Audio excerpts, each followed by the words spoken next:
Hello students. Hindi की इस कक्षा में आप सभी का स्वागत है। आज हम कृपाराम खिड़िया द्वारा रचित विभिन्न जो सोरठे हैं उनका अध्ययन करेंगे। इससे पहले हम 8 सोरठे कवि के द्वारा रचित है उनका अध्ययन कर चुके हैं, जिसमें कवि के द्वारा संसार में गुणों और अवगुणों में भेद करने की बात कही गई है। साथ ही कहा गया कि गुणों का सम्मान करना चाहिए। जो व्यक्ति बल पराक्रम और हिम्मत रखता है वो इस संसार में उच्च पद प्राप्त करने में सफल रहता है। साथ ही उन्होंने कहा है कि हमें अपनी वाणी पर नियंत्रण रखना चाहिए और कोयल के समान मधुर और मीठे वचन बोलकर संसार के लोगों के हृदय में प्रेम भाव उत्पन्न करना चाहिए। आगे के सोरठों में आज हम 9th यानी 90वें सोरठे से पढ़ेंगे, जिसमें देखिए कवि ने कहा है कि गुणों और अवगुणों में भेद करने का काम कौन कर सकता है? जो विशेषज्ञ व्यक्ति होते हैं। अन्यथा ऐसा कोई व्यक्ति नहीं होगा जो अगर खुद गुणवान नहीं है, खुद ज्ञानी नहीं है और अगर वो अच्छे और बुरे की पहचान कर रहा है और हमें परिणाम बता रहा है, तो हो सकता है कि उसके परिणामों में सत्यता ना हो। तो इसके लिए कवि ने दूध और पानी का उदाहरण दिया है। कवि कह रहे हैं, दूध नीर मिल दोय। दूध यानी दूध आप सभी परिचित हैं। नीर यानी पानी, मिल दोय हेक जैसी आकृत हुए। आकृत यानी आकृति का होना, एक जिसी यानी जैसी। जब दूध और पानी मिलकर एक हो जाते हैं तो उनकी आकृति एक जैसी हो जाती है। आप सभी को पता है यदि दूध में पानी मिला दिया जाए तो हम पहचान नहीं कर पाते कि कौन सा दूध है और कौन सा पानी, यानी वे दोनों मिलकर एक हो जाते हैं तो उनकी आकृति में कोई भेद नहीं कर पाते और वे एक हो जाते हैं। करे न न्यारो कोई, यदि साधारण व्यक्ति को कहा जाए तो वे उन्हें अलग नहीं कर पाते। राजहंस बिना राजिया। दूध और पानी को अलग अलग कर दिखाने का गुण तो केवल राजहंस में ही होता है। राजहंस एक पक्षी का नाम है, उसमें दूध और पानी को अलग अलग करने की क्षमता होती है। तो इस सोरठे के माध्यम से कवि ने ये सिद्ध करने का प्रयास किया है कि जो ज्ञानी और गुणवान व्यक्ति है वे ही किसी वस्तु के या व्यक्ति के गुण दोषों को हमें अलग अलग करके बता सकते हैं। अन्यथा साधारण व्यक्ति में इस प्रकार की क्षमताएं नहीं होती। जैसे दूध और पानी मिलकर एक हो रहे हैं, एक जैसे आकृति के होने पर हर कोई व्यक्ति उनको अलग करके नहीं बता सकता। ये गुण किस में होता है? राजहंस पक्षी में होता है कि वो दूध और पानी को अलग अलग करने की क्षमता रखता है। तो कवि कह रहे हैं कि संसार में जो ज्ञानी हैं, सद्गुणों से युक्त व्यक्ति हैं, वे ही किसी वस्तु या व्यक्ति विशेष के गुण दोषों को पहचान कर उन्हें अलग अलग करने की क्षमता रखते हैं। अगला 10वां सोरठा पढ़ेंगे हम, जिसमें व्यक्ति ने सत्संगत के महत्व को बताया है कि अगर हम अच्छी संगति में रहते हैं तो हम में अच्छे गुण आ जाते हैं और यदि हमारी संगत खराब है तो हम बुरे व्यक्ति बन जाते हैं। इसके लिए कवि कह रहे हैं, देखिए, मलिया गिर मंजार हर को तर चन्नन हुए। संगत लिए सुधार रूखा ही ने राजिया। मलियागिर मलयगिरी पर्वत के लिए आया है जहाँ चंदन के वृक्ष उगते हैं। मंजार यानी होता है मध्य में। हर को हर एक या कोई भी। तर यानी होता है तरु यानी यहाँ पर वृक्ष के लिए आया है। चन्नन यानी चंदन के लिए। संगत यानी संगति, साथ रहना।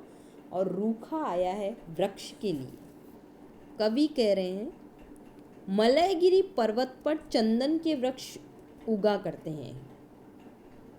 मलयागिरी जो पर्वत है वहाँ पर कौन से प्रकार के वृक्ष उगते हैं? चंदन के वृक्ष उगा करते हैं, लेकिन उनके साथ अन्य वृक्ष भी वहाँ पर लगते हैं। तो क्या है, चंदन के वृक्ष की संगत करके उनमें भी कौन सा गुण आ जाता है, चंदन के वृक्षों का गुण आ जाता है। मतलब जब हम मलयगिरी पर्वत पर जाते हैं तो हमें सारे वृक्षों में किसकी खुशबू दिखाई देती है, चंदन की। मतलब हमको वहाँ पर कौन सी खुशबू की पहचान होती है, चंदन की, क्योंकि अन्य वृक्ष भी चंदन के वृक्ष का संयोग पाकर उसकी सुगंध से आच्छादित हो जाते हैं। तो ये क्या है, सत्संग की महिमा है।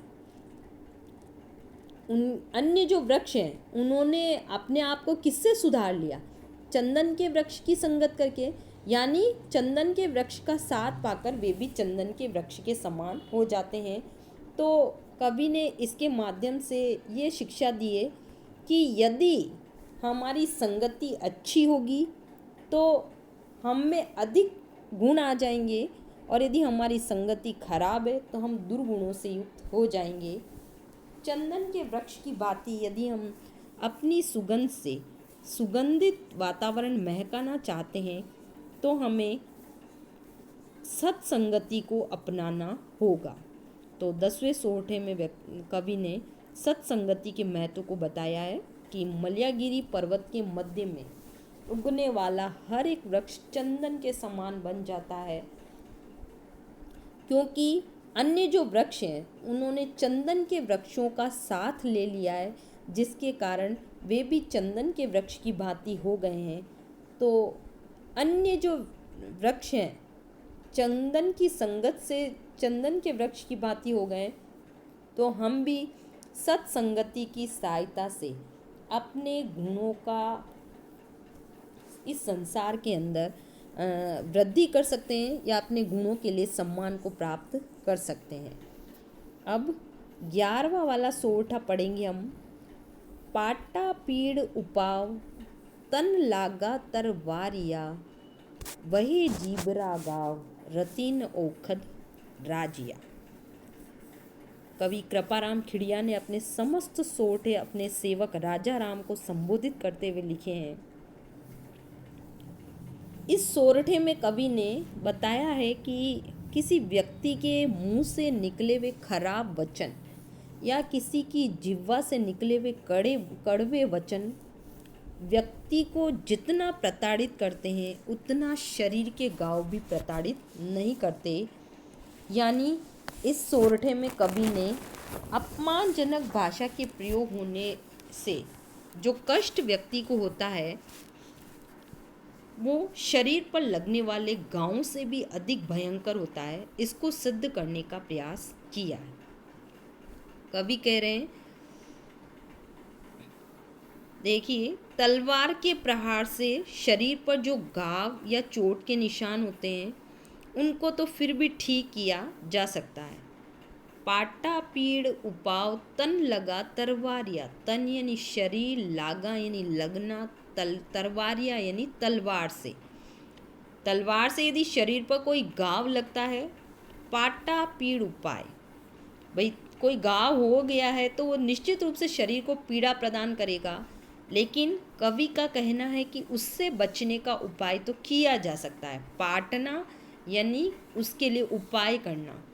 वही जीबरा गाव रतीन ओखद राजिया, वही जीबरा गाव। कवि कह रहे हैं कि कठोर और अपमानजनक वाणी से किसी व्यक्ति के हृदय में जो घाव आते हैं, हृदय पर जो घाव हो जाते हैं, उसको ठीक करने वाली कोई औषधि इस दुनिया में नहीं है। तो हमें अपने मन में ऐसे वचन बोलने चाहिए या हमें अपनी जीभ से हमेशा ऐसे वचन बोलने चाहिए जिससे किसी अन्य व्यक्ति को कोई पीड़ा या कष्ट न हो, क्योंकि जीभ के जो घाव हैं वो अधिक गहरे होते हैं किससे, तलवार के घाव से।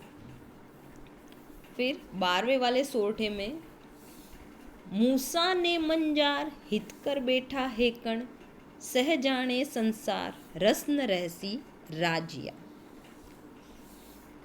इस वाले सोरठे में कवि ने कहा है कि जो व्यक्ति जन्मजात हमारा शत्रु है उससे हमारी मित्रता कभी नहीं निभ सकती। इसके लिए कवि बता रहे हैं, मूसा ने मंजार, मूसा का मतलब होता है चूहा और मंजार का मतलब होता है बिल्ली। हेकड़ इसका मतलब होता है बिना सोचे समझे। तो कवि इस सोरठे में हमें समझा रहे हैं कि मित्रता समान स्वभाव वाले व्यक्ति से ही करनी चाहिए। कोई चूहा बिल्ली से मित्रता कर बैठता है तो इसका परिणाम कभी सुखदायी नहीं हो सकता। सह जाने संसार, सारा संसार इस बात को जानता है, चूहा बिल्ली का भोजन है। रस न रहसी राजिया, वह अपने बल से बिल्ली का जो है वह अपने जो चूहा है वो अपने बल से बिल्ली से सुरक्षा नहीं पा सकता, और यदि उनमें किसी बात पर मतभेद हो जाएगा तो बिल्ली उस चूहे को खा जाएगी, इसमें वो तनिक भी संकोच नहीं करेगी। तो कवि का कहना है कि हमें मित्रता हमेशा सोच समझ कर करनी चाहिए। हमें अपने समान स्वभाव वाले व्यक्ति से या जिनके विचार हमसे मिलते हैं उन्हीं के साथ मित्रता का भाव रखना चाहिए। अन्यथा यदि समय विपरीत हो जाता है, हमारे विचार यदि नहीं मिल पाते, तो उस मित्रता के विनाशकारी परिणाम होते हैं, जिसको कवि ने चूहे और बिल्ली के उदाहरण से सिद्ध किया है कि चूहा बिल्ली से मित्रता करके बैठ गया है और सोच रहा है कि इसमें उसका हित होगा, तो कभी नहीं होगा। सारा संसार जानता है, रस न रहसी राजिया, उनकी दोस्ती अधिक समय तक नहीं रह सकती। यदि उनमें किसी बात पर मतभेद हो जाता है तो जो बिल्ली है वो चूहे को खाने में कभी संकोच का अनुभव नहीं करेगी। कहने का अभिप्राय है, कवि चाहते हैं कि हमें अपनी मित्रता अपने समान स्वभाव वाले व्यक्ति के साथ ही करनी चाहिए।